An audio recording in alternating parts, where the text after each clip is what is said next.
Salam saudara terkasih di dalam Kristus Yesus. Salam jumpa pada renungan harian Embun Pagi. Pada hari ini kita akan menjalani aktivitas akhir pekan.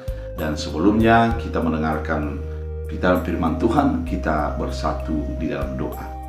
Damai sejahtera Allah yang melampaui segala akal dan pikiran, itulah yang melihara hati dan pikiran dalam Kristus Yesus Tuhan. Amin. Saudara terkasih, firman Tuhan untuk kita dari Kejadian 37 ayat 22 dalam bahasa Batak Angkola dikatakan, "Tadabuhon sajope tu bagasan sumurna di padang parhorsihanon, tapi ulang pola taparhak citi ia. Didok ia pesongoni negiot paluahon si Joseph dorohania, jana disuruh ia mulak tu amangnia." Dalam bahasa Indonesia, lalu kata Ruben kepada mereka, "Janganlah tumpahkan darah, lemparkan dia ke dalam sumur yang ada di padang gurun ini, tetapi janganlah apa-apakan dia." Maksudnya hendak melepaskan Yusuf dari tangan mereka dan membawanya kembali kepada ayahnya. Saudara terkasih di dalam Kristus Yesus, kisah Yusuf merupakan kisah yang begitu banyak didalami orang, secara khusus dalam konsep kepemimpinan. Namun kita tidak membahas tentang hal itu pada saat ini. Adalah bagaimana Tuhan merancangkan kebaikan bagi seorang yang berkenan kepada Tuhan. Ketika Yusuf bercerita tentang bagaimana mimpinya kepada ayahnya yang memperlihatkan dia akan menjadi lebih hebat daripada saudaranya ke depan, mendatangkan kecemburuan, kemarahan, terlebih ketika ayahnya kelihatan lebih berpihak kepada dia dibanding dengan kepada saudara-saudara yang lain. Dengan demikian, dengan kecemburuan yang ada, maka Yusuf yang merupakan seorang yang disayangi ayahnya itu menjumpai saudara-saudaranya di padang gurun yang sedang mengembalakan domba.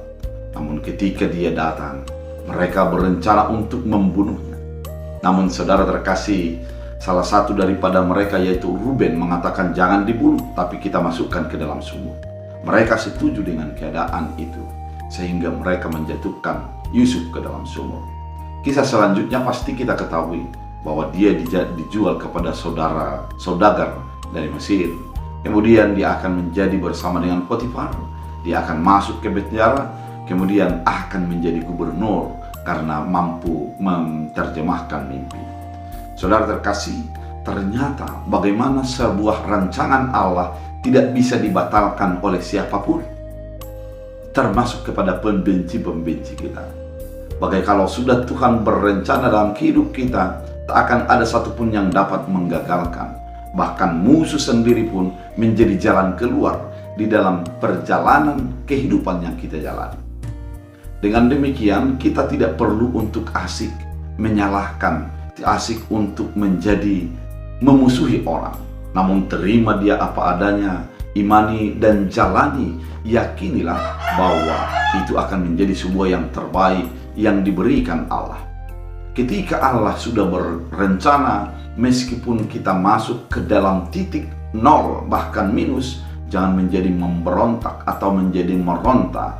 Namun yakinilah bahwa itu adalah cara Tuhan mempersiapkan kita untuk menjadi sesuai dengan rancangan dan rencana Allah. Saudara terkasih di dalam Kristus Yesus, firman ini mau mengingatkan kita, ketika saudara Yusuf adalah pembenci, dia dimasukkan ke dalam sumur, namun akhirnya dia dibebaskan menjadi seorang pemimpin yang luar biasa.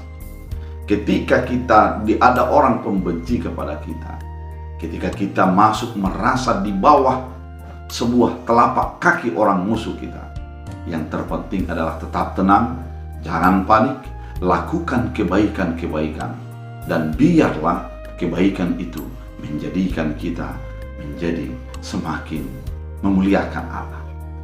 Saudara terkasih di dalam Kristus Yesus, firman yang begitu indah menuntun kita agar menjadi tetap melihat rancangan Allah di dalam segala sesuatu yang kita jalani. Bila firman Tuhan menjadi kekuatan dan semangat baru. Kita berdoa. Terima kasih Tuhan Yesus atas firman yang begitu indah, mengingatkan kami agar tetap memuliakan Allah dalam segala hal. Biarlah firman ini menjadi kekuatan dan semangat baru dalam Kristus Yesus. Amin.